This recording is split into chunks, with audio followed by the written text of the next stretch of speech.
අපි ආවා තෙල් ගහන්න පොලිමේ ඉඳලා තෙල් ටිකක් ගහගෙන මෙතන ළඟ වැවක් තිබ්බා කොළඹ. එහාට ආවා. යාළු සෙට් එකත් එක්ක ආවේ.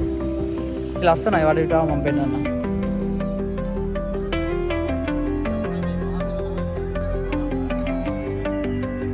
මේ මෙතන ඉන්නේ මරෝ. සුපර් බේස් එකක් මෙතන.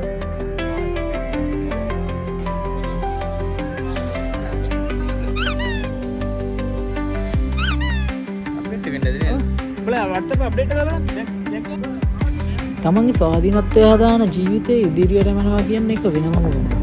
ඒක ඇත්තටම කොල්ලෙක්ට ටිකක් අමාරු ගමනක්. ඒ වුණාට ඉතින් අපි මේ ජීවිතේ සක්සස් කරගත්තේ නැත්නම් ඒක ලොකු ප්‍රශ්නයක්. ඉතින් අද දවසේ මේ විදිහට නිමා වුණා.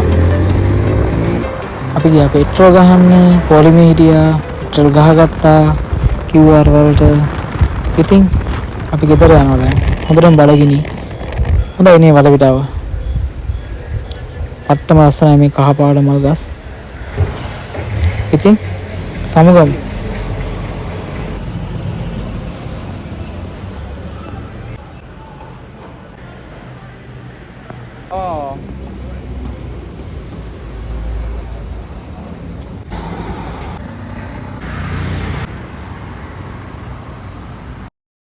මන් දන්නේ නැහැ මොන වෙලාද කියලා. හැබැයි එන ගැහුවත් හයියට ඉඳපන් රත්තරනේ. හරිද?